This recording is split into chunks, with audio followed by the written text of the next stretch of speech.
구약성경 역대상 4장 9절로 10절까지 말씀입니다. 역대상 4장 9절로 10절까지 말씀입니다. 구약 614면쯤에 있습니다. 함께 읽겠습니다. 시작. 야베스는 그의 형제보다 귀중한 자라. 그의 어머니가 이름하여 이르되 야베스라 하였으니 이는 내가 수고로이 낳았다 함이었더라. 야베스가 이스라엘 하나님께 아뢰어 이르되 주께서 내게 복을 주시려거든 나의 지역을 넓히시고 주의 손으로 나를 도우사 나로 환난을 벗어나 내게 근심이 없게 하옵소서 하였더니 하나님이 그가 구하는 것을 허락하셨더라. 아멘. 미국 서부의 텍사스에 한 농부가 살고 있었습니다. 성실한 농부였고 열심히 농업에 충실하여서 자기에게 주어진 그 넓은 땅을 열심히 경작했는데 이상하게도 열심히 수고하고 경작했으면 땅에서 이 결실을 맺고 열매를 얻어야 되는데 열매가 맺히지 않는 거예요. 결실의 어려움을 매번 겪는 겁니다. 아무리 해도 농사가 잘 안 되니까 좀 생각을 바꾸어서 은행에서 많은 빚을 내어서 전 농토를 목초지로 바꾸어 보았습니다. 그래서 목초지로 바꾸어서 새롭게 한번 시작해 보려고 했는데 안타깝게도 목초들도 잘하지 않는 거예요. 여러 방면으로 손을 써보았지만 아무 소득이 없어서 이제는 눈앞에서 파산을 바라보게 되는 그런 상황 속에 놓여 있습니다. 도와주세요. 네, 도와주세요. 괜찮으시면 그냥 두세요. 같이 괜찮아요. 아무리 수고하고 애쓰고 노력해도 이렇게도 해보고 저렇게도 해봐도 이 땅으로부터 뭔가 얻을 수 없는 이런 또 안타까운 상황이 계속 진행되는 가운데 이제 파산 지경까지 이르게 됐어요. 그때 어떤 젊은 청년이 지나가다가 그 땅을 보고는 이 농부에게 쫓아왔습니다. 그리고 내가 이 지경을 조금 연구해 볼 필요가 있는데 허락해 주시겠느냐라고 농부에게 물어요. 얼마나 기가 막힌 일입니까? 그 땅에 대해서 누구보다도 자기가 잘 알고 있고 또 이것도 저것도 실험해 보면서 농업을 해봤는데 그 땅을 자기가 한번 연구하고 조사해 보겠다고 한 젊은이가 찾아와서 요구를 하니까 얼마나 또 황당합니까?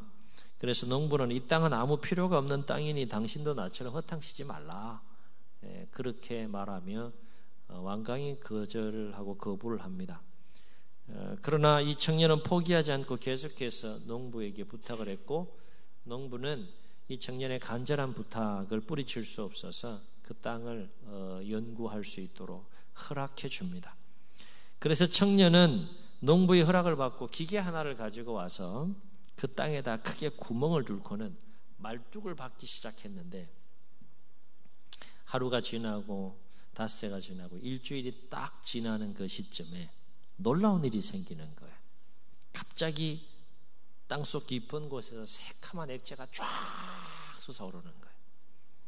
뭐가 솟아오르는 겁니까? 만나보셨구나. 그럼 이 예화를 사용하지 말걸. 석유가 땅에서 쫙 올라오는 거예요.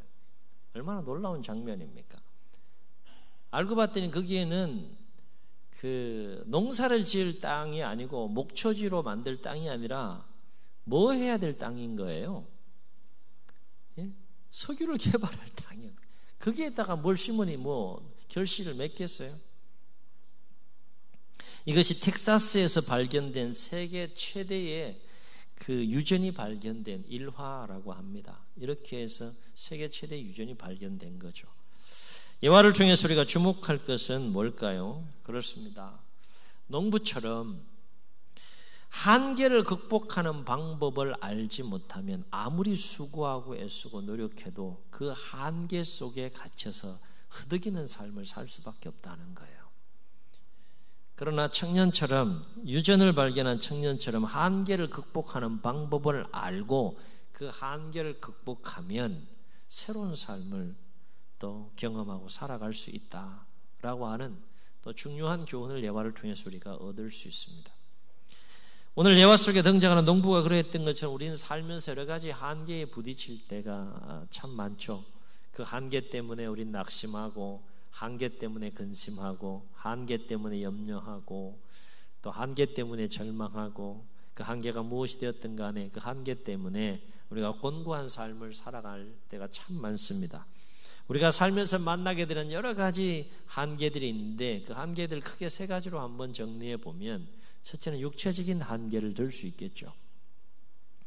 우리가 한계를 뛰어넘어서 새로운 삶을 살기 위해서는 가장 기본적이고 가장 기초적인 이 육체적인 한계를 뛰어넘어야 하는데, 우리 모두가 부인할 수 없는 사실은 우리 모두에게는 누구에게나 이 육체적인 한계가 있다는 거예요.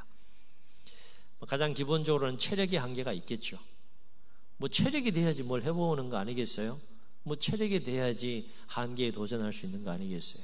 체력으로 인해서 육체의 한계를 느낄 때도 있고, 또 육체의 연약함으로 인하여서, 때로는 질병으로 인하여서, 때로는 또 우리 육체의 여러 가지 장애들로 인하여서 한계를 뛰어넘기 위해 몸부림치지만 육체적인 그 한계로 인해서 우리가 어려움을 겪을 때가 참 많습니다. 두 번째는 어떤 일을 해낼 수 있는 능력의 한계에 부딪힐 때가 있죠.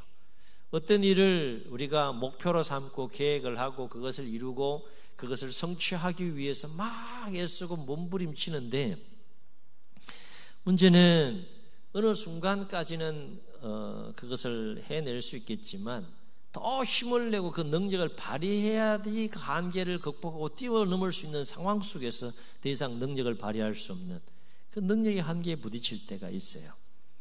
적절한 예화가 될지 모르겠지만 2013년 8월 이후에 그 11일 인승 이상 되는 승합차는 다 속도 제한이 되어서 출고가 됩니다. 차가 속도를 몇 킬로로 제한했습니까? 110킬로로 11인승 이상이 되는 스타렉스를 비롯해서 차들은 다, 우리 교회는 그러신 분들이 없나 보다. 다 좋은 차들을 타고 다니셔서 110km를 넘을 수가 없는 거예요. 그렇게 차가 만들어져서 나오는 거죠. 도로교통법상으로도 제한을 하고 있긴 하지만 2013년 8월 이후에 출고된 차들은 아예 차가 나올 때 속도 제한 장치가 장착이 되어서 나오기 때문에, 또 그걸 제거해서 불법으로 개조하는 사람들도 있고 그렇다고 하는데, 일단은 110km를 넘을 수가 없어요. 고속도로에 가면 추월선이라는 게 있지 않습니까? 근데 경우에 따라서는 그 추월해야 될 상황이 있잖아요. 여러분 없는지 모르겠지만 저는 생기더라고.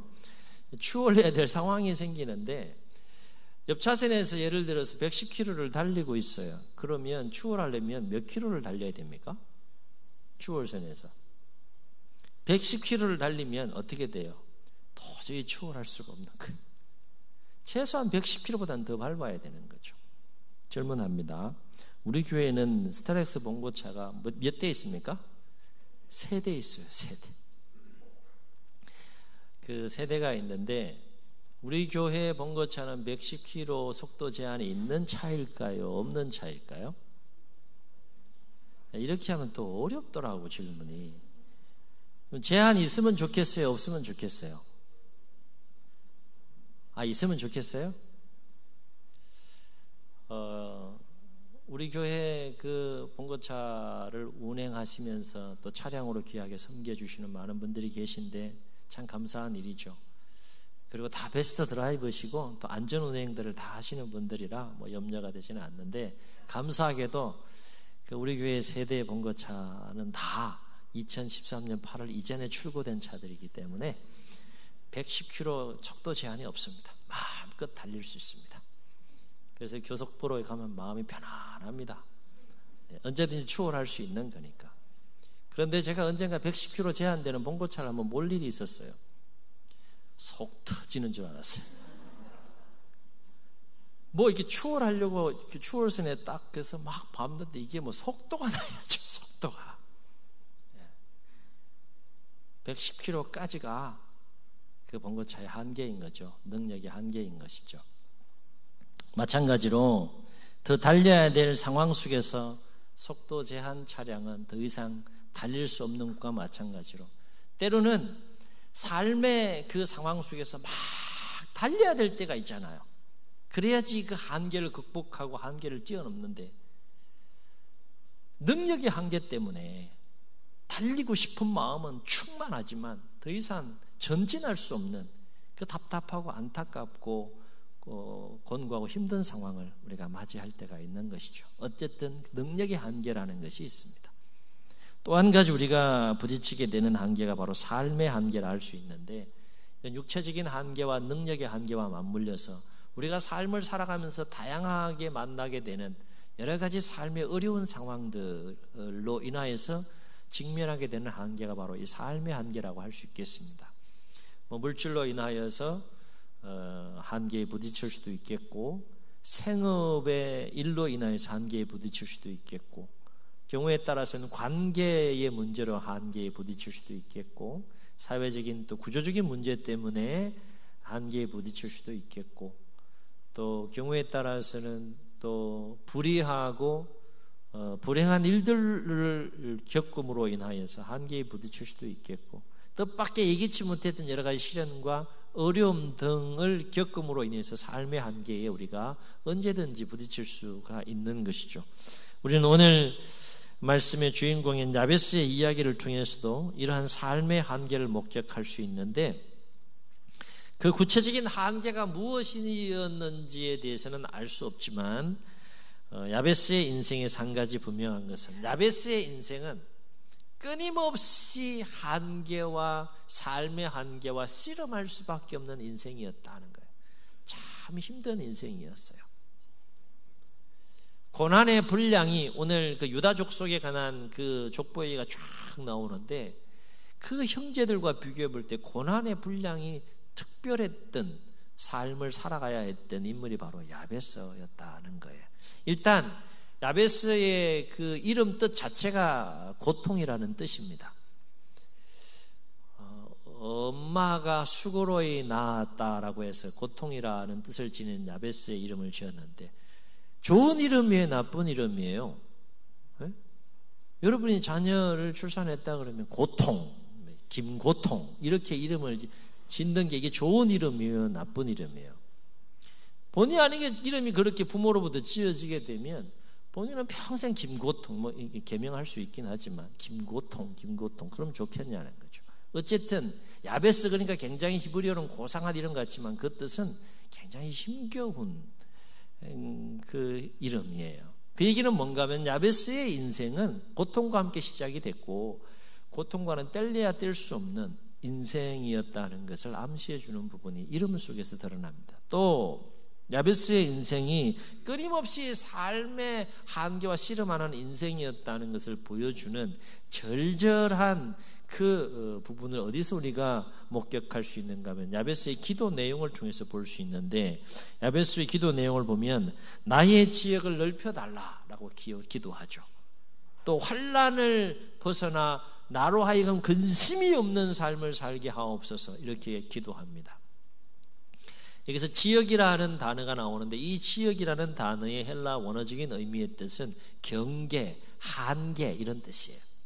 그러니까 지금 야베스는 삶의 한계 속에 갇혀서 환난 가운데에서 매일매일 근심할 수밖에 없는 그 삶의 굴레 속에 씨름하고 있는 야베스의 모습을 우리가 볼 수 있습니다. 그런데 우리가 여기 주목할 것은 그럼에도 불구하고 야베스는 그 자신이 어떻게 힘과 능력으로는 해볼 수 없는 불가항력적인 삶의 한계 속에서도 야베스는 낙심하지 않고 야베스는 절망하지 않고 오히려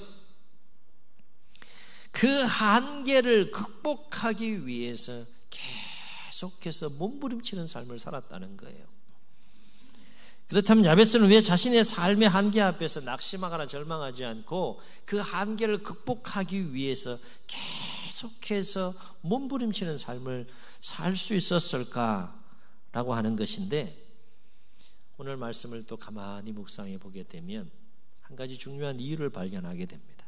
야베스는 뭘 알았던 겁니까? 비록 자신은 불가항력적인 삶의 한계 앞에 놓여 있지만, 매일매일 그 한계 앞에서 씨름하는 삶을 살아갈 수밖에 없지만, 야베스는 한 가지 중요한 사실을 알았다는 거예요. 뭘 알았다는 겁니까? 한계를 극복하는 방법을 알았다는 거예요. 농부가 그 땅의 한계를 알 수 없어서 그 곤고한 삶을 살았지만, 청년이 그 땅의 그 한계를 정확하게 알고 극복할 수 있는 방법을 알므로 새로운 차원의 삶을 열었던 것처럼, 비록 한계 앞에 놓여 있는 야베스였지만 야베스는 그 한계를 극복하는 방법을 알았다는 겁니다. 그러면 야베스가 자신의 삶의 한계를 극복하기 위해서 발견한 그 한 가지 방법이 뭐였을까라고 하는 것인데, 야베스가 발견한 방법이 뭘까요? 그렇습니다. 야베스는 하나님께 도움을 구하며 간절히 기도하는 것, 그것이 자신에게 주어진 삶의 한계를 극복하는 방법인 것을 야베스는 알았다는 거예요. 혹시 이 방법이 굉장히 진부하게 들리십니까? 하나님께 간절히 기도하는 것, 그것이 야베스가 자신의 인생의 한계를 극복하는 방법으로 취해서 한계를 극복하게 몸부림쳤다는 이 진리가 굉장히 진부하게 들리십니까? 혹시 이 시간 이 야베스가 발견한 이 방법이 굉장히 시시하게 느껴지십니까? 그러면 삶에 아무런 감동이 없는 거예요. 우리에게 야베스가 자신의 삶의 한계를 극복하기 위해서 발견한 이 방법이 우리에게도 도전이 될 수 있기를 주의 이름으로 축원합니다. 그렇다면 왜 야베스는 자신의 삶의 한계 앞에서 이렇게 절절하게 하나님을 찾고 의지하며 간절히 기도할 수 있었을까? 야베스의 마음속에는 가만히 깊이 묵상해 보면 세 가지 마음이 충만했던 것을 보게 돼요. 첫째는 전능하신 하나님에 대한 믿음이 충만했어요. 전능하신 하나님에 대한, 하나님의 전능하심에 대한 믿음이 없는데 어떻게 간절히 하나님을 찾고 의지하며 기도할 수 있겠어요? 이건 기본 중에 기본인 믿음인 것이죠. 이 믿음이 야베스의 마음속에는 기본적으로 충만했다. 두 번째는 그 전능하신 하나님의 은혜를 사모하는 마음이 충만했다는 거예요. 아멘. 하나님의 은혜를 사모하는 마음이 특별했다는 거예요. 여러분, 하나님의 은혜를 사모하는 마음이 여러분 심령 가운데 충만합니까?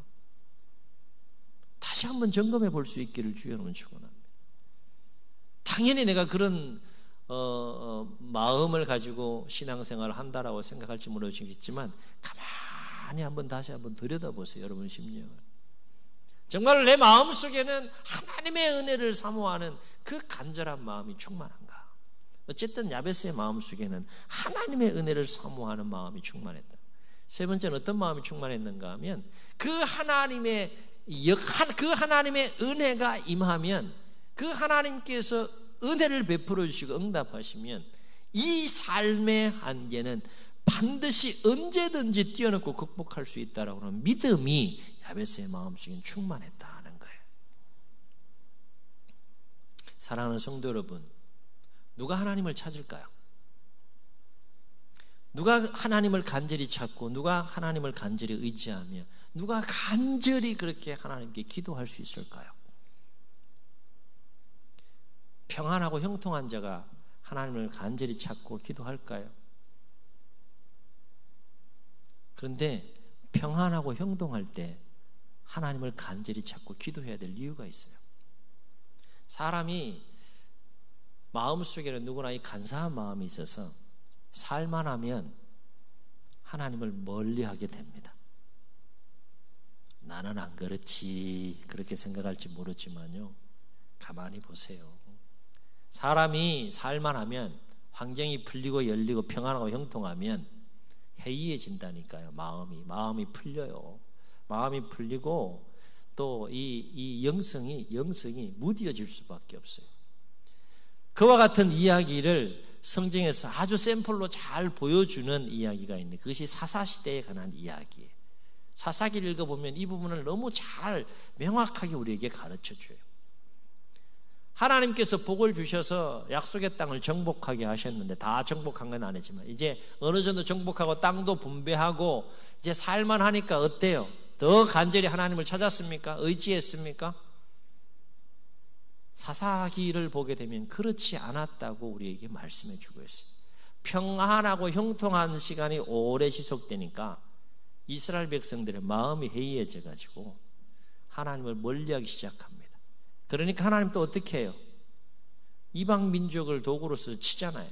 고난의 상황을 만듭니다. 나 찾으라는 거죠. 나 잊지 말라는 거죠. 나 의지하라는 거죠. 그래서 다행히도 이스라엘 백성들이 그 하나님의 메시지를 깨닫고 또 하나님 찾고 간구해요.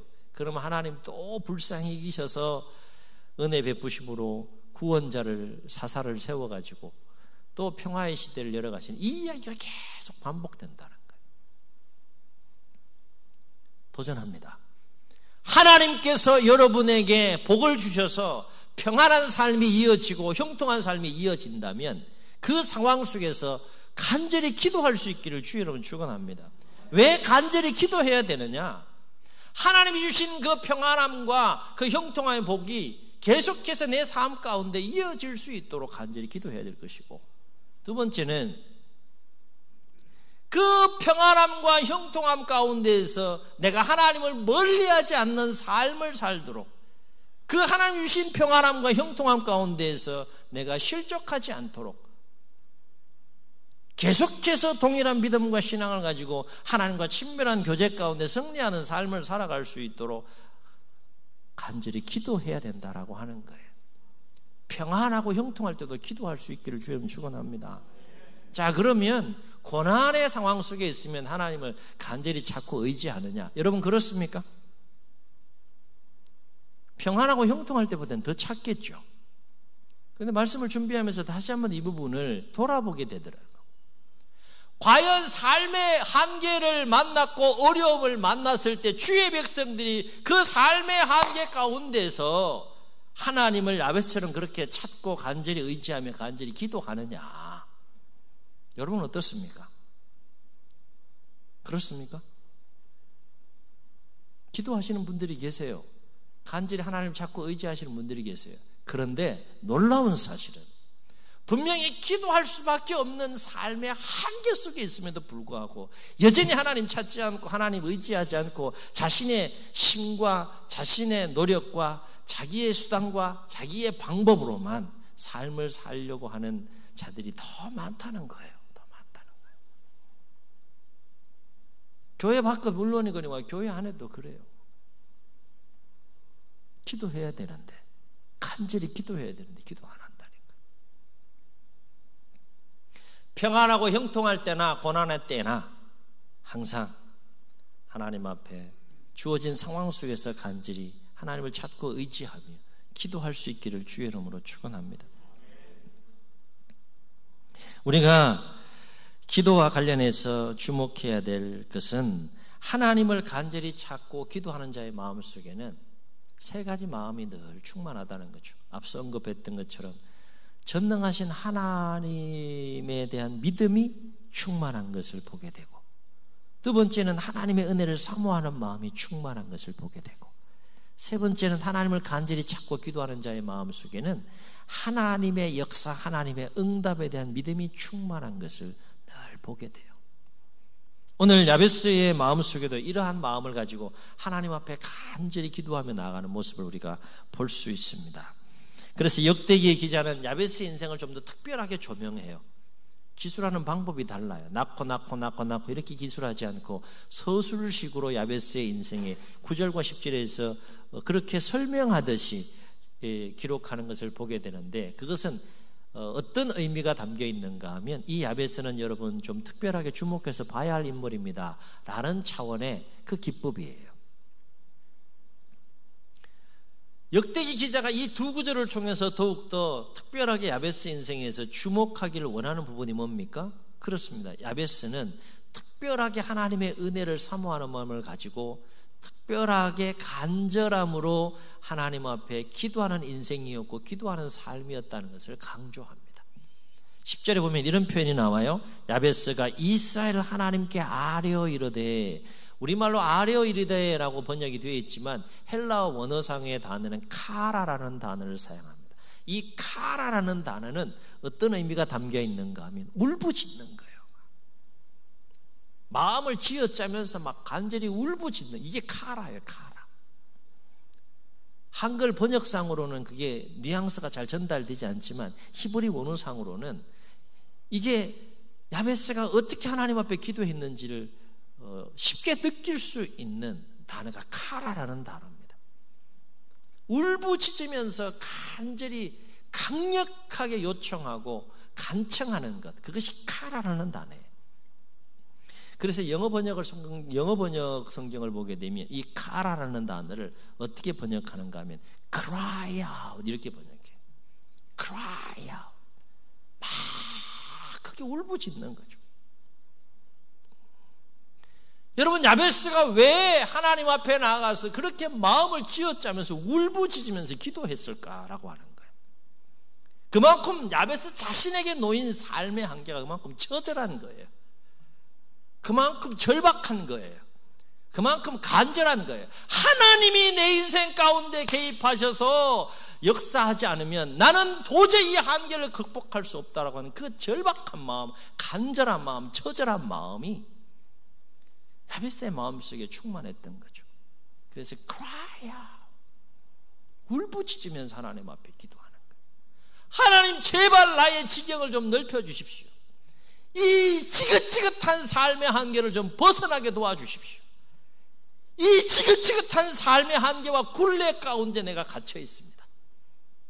이 환난을 벗어나서 이 한계를 뛰어넘어서 제발 근심이 없는 삶을 좀 살게 해주십시오. 이렇게 울부짖으면서 이 야베스가 기도하는 거예요. 한순간만 이렇게 기도했을까요? 그렇지 않은 거죠. 모르긴 몰라도 야베스는 날마다 눈물로 자신의 한계를 하나님 앞에 호소하면서 간절히 기도했을 것입니다. 얼마나 시간이 흘렀는지 몰라요. 성경은 그 부분에서 침묵하고 있습니다. 그러나 우리 하나님은 기도하신다고 바로바로 즉각적으로 응답해 주시기보다는 충분한 시간을 주시고 인내하게 하시면서 기도의 분량을 채워가게 하시는 하나님의 섭리의 손길을 볼 때 오랜 시간 동안 야베스는 기도했을 것이라고 볼 수 있습니다. 여하튼 결과가 어떻게 됐습니까? 그랬더니 어떻게 됐어요? 그랬더니 어떻게 했더라? 하나님께서 야베스의 기도를 들으시고 응답해 주셔서 드디어 야베스는 그토록 환난 가운데 근심하게 했던 자신의 삶의 한계를 뛰어넘습니다. 하나님이 그가 구하는 것을 허락하셨더라. 그래서 결과적으로 존귀한 삶을 살았다는 거예요. 성경에서 이 존귀하다라고 하는 이 헬라 원어상의 의미는 상당한 높은 지위에 올랐고 상당한 권세를 가졌고 상당한 재력을 갖추어서 선한 영향력을 행사하는 삶을 살았다는 그 표현이 바로 존귀하다는 표현이에요. 누구의 도우심과 누구의 은혜로? 하나님의 도우심과 하나님의 은혜로. 하나님이 야베스의 모습을 이렇게 보니까 감동이 되는 거예요. 감동이. 왜 감동이 됩니까? 일단 간절해. 하나님을 향한 그 도우심과 손길과 은혜를 구하는 그 마음이 너무너무 간절한 거예요. 그 간절함에 하나님이 은혜가 되고 감동이 되고, 그 야베스는 그 간절한 길을 포기하지 않고 끝까지 끈질기게 기도하는 모습이 감동이 되는 거예요. 감동. 그리고 믿음을 가지고 기도하는 그 모습이 하나님께서 은혜가 되고 감동이 되니까 그 결과로 구하는 것을 허락해 주시는, 그래서 야베스는 자신의 한계를 뛰어넘는 삶을 살게 되었다라고 하는 것입니다. 그렇습니다. 누구나 살면서 그것이 무엇이 되었든지 간에 우리도 한계 앞에 놓일 때가 있습니다. 때로는 육체적인 한계 앞에 놓일 때도 있고, 때로는 능력의 한계 앞에 놓일 때도 있고, 때로는 삶의 한계 앞에 놓일 때도 있습니다. 그러나 문제는 우리가 그 한계를 뛰어넘느냐 뛰어넘지 못하느냐가 문제가 되겠죠. 그러나 분명한 사실은 한계를 뛰어넘지 못하면 결코 새로운 삶을 살 수 없다는 거예요. 또 한 가지 분명한 사실은 하나님은 하나님의 자녀들이 어떤 삶의 한계 앞에 놓인다 할지라도 야베스처럼 낙심하거나 절망하지 않고 오히려 그 한계를 능히 뛰어넘게 하시는 하나님을 찾고 하나님을 의지하며 간절히 기도로 그 한계를 도전하기를 원하신다는 거예요. 또 한 가지 분명한 사실은 하나님은 한계에 정직하게 기도로 도전하는 자에게 은혜를 베풀어 주신다라고 하는 것입니다. 기도로 도전할 수 있다니까요. 인간적인 몸부림도 필요하지만 플러스 알파 우리는 기도로 도전할 수 있어야 된다는 거예요. 한계가 없는 그 하나님을 향하여 마음을 토하면서 불가항력적인 삶의 한계 앞에서 우리는 기도로 도전할 수 있다는 거예요. 기도로 도전할 수 있기를 주의 이름으로 축원합니다. 그래서 시편 107편의 시인은 9절에서 이렇게 노래합니다. 그가 사모하는 영혼에게 만족을 주시며 줄인 영혼에게 좋은 것으로 채워주심이로다. 아멘. 그가 사모하는 영혼에게 만족을 주시며 줄인 영혼에게 좋은 것으로 채워주심이로다. 우리 하나님 정직한 은혜를 부어주신 하나님이십니다. 그렇습니다. 야베스의 하나님은 오늘도 살아 역사하십니다. 그리고 우리는 어떤 한계 앞에서도 언제든지 기도할 수 있습니다. 여러분 꼭 기억하세요. 하나님 살아계시고요, 그 하나님 앞에 여러분은 기도할 수 있다는 거예요. 자, 가슴에 한번 다 손을 한번 대보시죠. 다 손을 대보시고. 오늘 이게 위로가 되고 힘이 됐으면 좋겠어요. 여러분의 마음을 치유하고 회복하는, 다시 일어나는 그 시간이 되었으면 좋겠습니다. 한번 따라해 보시겠습니다. 나는 기도할 수 있다. 한 번 더요. 나는 기도할 수 있다. 여러분 기도할 수 있어요. 누구에게 기도합니까? 죽은 하나님? 무능한 하나님? 아닙니다. 전능하신 하나님, 능력의 한계가 없으신 하나님, 그 하나님께 기도할 수 있다는 거예요. 일단 기도하시라는 거예요. 응답은 하나님이 주권 아래 있지만 일단 기도하시라는 거예요. 예수로 응답하실 때도 있고, 때로는 노 거절하실 때도 있고, 때로는 기다리라 말씀하실 때도 있겠지만, 어쨌든 최종적인 결과는 평안함이라는 거예요. 하나님께서 평안함을 주실 때까지 일단 기도하시라는 거예요. 마스크를 썼지만 우리 조용히 옆 사람 한번 격려하시고 축복하시겠습니다. 당신은 기도할 수 있습니다. 아멘. 아멘. 여러분 기도할 수 있어요. 기도할 수 있어요. 야베스의 이야기가 야베스의 이야기로 끝나지 않는 이유는 그 야베스의 기도를 들으시고 한계를 뛰어넘어 존귀한 삶을 허락하신 그 하나님은 오늘 우리의 하나님도 되신다는 거예요. 바로 없기는 삶의 여정에서 어떤 한계를 만난다 할지라도 그 한계 앞에서 결코 낙심하지 마시고 절망하지 마시고 오히려 그 한계를 능히 뛰어넘어 역사하시는 살아계신 하나님께 기도로 도전할 수 있기를 주의 이름으로 축원합니다. 그래서 하나님께서 여러분의 간절한 기도를 들으시고 응답하심으로 하나님의 손길과 하나님의 은혜와 하나님의 도우심 속에서 여러분이 직면한 삶의 한계를 넉넉하게 뛰어넘고 새로운 삶을 살게 하시는 복된 생애와 삶들이 다 되실 수 있기를 주의 여러분 축원합니다. 축원합니다. 우리 말씀을 기억하시면서 우리 기도하는 마음으로 함께 찬양합니다. 주 품에 품으소서 능력의 팔로 덮으소서.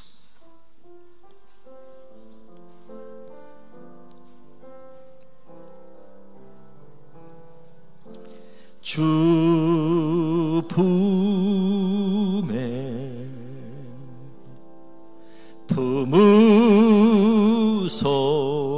품으소서 능력의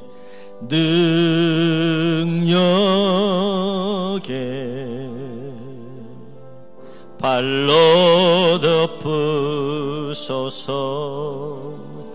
거친 파도 날 향해 와도 주와 함께 날아오르리. 폭풍 가운데 나의 영혼 잠잠하게 주를 보리라. 주님 안에, 주님 안에 고백합시다. 나 거하리 주 능력, 주 능력. 나 잠잠히, 아멘 아멘.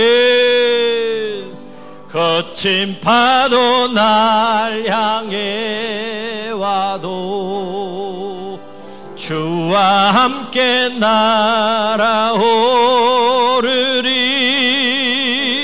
폭풍 가운데 나의 영혼 잠잠하게 주를 거친 파도 날 향해 와도, 거친 파도 날 향해 와도 주와 함께 날아오르리.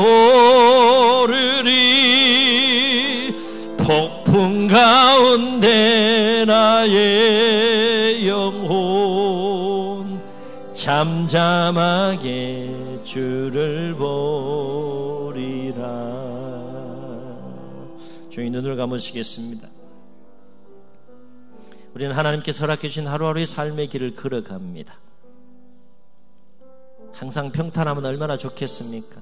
항상 형통하고 평안하면 얼마나 좋겠습니까? 그러나 험악한 길의 여정 가운데에서 우리가 한계에 부딪힐 때가 있지 않습니까? 육체적인 한계에 부딪히고 능력의 한계에 부딪히고 삶의 한계에 부딪힐 때가 있지 않습니까? 분명한 것은 그 한계를 뛰어넘지 못하면 우리는 새로운 삶을 향하여 나아갈 수 없다는 것입니다. 또한 우리의 힘과 능력만으로는 그 험악한 세월 여정 가운데 걸어가는 그 모든 한계를 넉넉하게 감당하며 이기며 승리할 수 없다는 것입니다. 하나님은 그 한계 앞에서 야베스처럼 하나님을 찾고 하나님을 의지하며 간절히 기도하기를 원하십니다. 기도로 도전하기를 원하십니다. 기도로 한계에 도전하는 자에게 은혜 베푸시기를 원하십니다. 주여, 야베스의 마음속에 있었던 하나님을 향한 그 간절한 마음 우리에게도 부어주시고 회복시켜 주셔서 한계 앞에서 낙심하지 않게 하시고 근심하지 않게 하시고 절망하지 않게 하시고 더욱더 간절함으로 하나님을 찾고 하나님을 의지하며 간절히 기도함으로 도전하여 나아갈 때에 하나님께서 어떤 은혜를 부어주시는지 체험하고 경험하는 생애와 삶이 되게 해 주옵소서. 이런 마음 담아서 우리 결단하시고 주님 세워 물으시고 기도합니다. 주여.